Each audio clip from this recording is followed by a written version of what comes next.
മധുഹൂത്തൊക്കെ കഴിച്ചതിന് ശേഷം പിന്നെ ഞങ്ങൾ പോയത് കോബാറുള്ളൊരു പ്രോഗ്രാം നടക്കുന്നത് കാണാനാണ്. പ്രോഗ്രാം തുടങ്ങിയിട്ട് കുറേ ദിവസമായി. ഇന്നിപ്പോൾ ഫുഡ് കഴിക്കാൻ നേരത്തെ ഇറങ്ങിയത് കൊണ്ടാണ് ഞങ്ങൾക്ക് പോകാൻ പറ്റിയത്. അല്ലെങ്കിൽ എന്നും വിചാരിക്കും, പക്ഷെ പോകാൻ പറ്റാറില്ലായിരുന്നു. പാസ്പോർട്ട് ടു ദ വേൾഡ് എന്നാണ് പ്രോഗ്രാമിൻ്റെ പേര്. ഓരോ കൺട്രിയുടെയും പ്രോഗ്രാം ഓരോ ദിവസങ്ങളിലായിട്ട് നടക്കുകയായിരുന്നു. ഇതിപ്പോൾ ഇന്ത്യയുടേതാണ്. ഇന്ത്യയുടേത് തുടങ്ങിയിട്ട് തന്നെ 4 ദിവസത്തോളമായി. വണ്ടിയൊക്കെ പാർക്ക് ചെയ്തിട്ട് ഇതേ ഞങ്ങൾ അങ്ങോട്ട് നടന്നുകൊണ്ടിരിക്കുകയാണ്.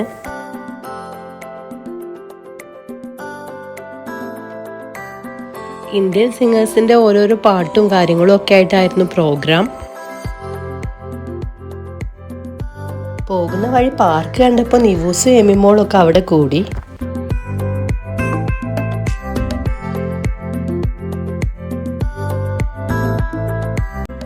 അപ്പം ഞങ്ങൾ അകത്തോട്ട് പ്രവേശിച്ചു. ഒരുപാട് സ്റ്റാളും കാര്യമൊക്കെ ഉണ്ട്. ഞങ്ങൾ കയറിയപ്പോൾ തന്നെ ബ്രേക്കായി. അപ്പം ഞങ്ങൾ ചായ കുടിക്കാമെന്ന് കരുതി.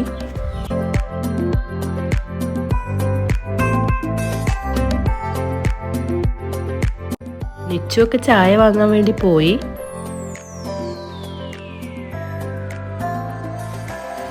ഇന്ത്യയിലെ തന്നെ വെറൈറ്റി ഫുഡുകളൊക്കെ അവിടെ ഉണ്ടായിരുന്നു. ഇതിപ്പോൾ ഞങ്ങൾ ചായക്കൊരു സമൂസയാണ് എടുത്തത്. സംഭവം നല്ല വൈബായിട്ടുണ്ട്. ഇവിടെ ഫുള്ള് സെറ്റ് ചെയ്ത് കാണാൻ വേണ്ടി നല്ല രസമുണ്ട്.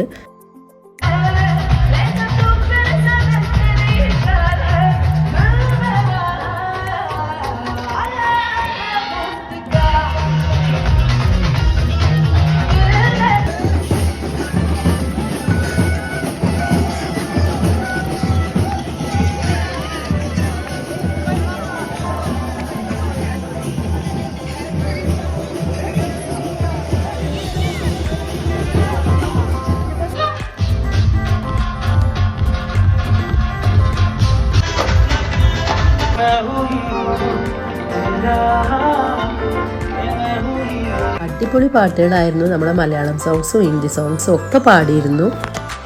ഞങ്ങൾ കുറച്ച് നേരത്തെ എത്തിയതുകൊണ്ട് അപ്പോൾ വലിയ ക്രൗഡില്ലായിരുന്നു. പിന്നെ ഞങ്ങൾ തിരിച്ചു പോരാനായപ്പോഴത്തേക്കും നല്ല തിരക്കായി. പിന്നെ ഒരുപാട് ലേറ്റ് ആയപ്പോൾ ഞങ്ങൾ തിരിച്ചു പോന്നു. അപ്പോൾ അത്രയുള്ള വീഡിയോ ഇഷ്ടപ്പെട്ടാൽ ലൈക്ക് ചെയ്യുക, സബ്സ്ക്രൈബ് ചെയ്യുക. ബൈ.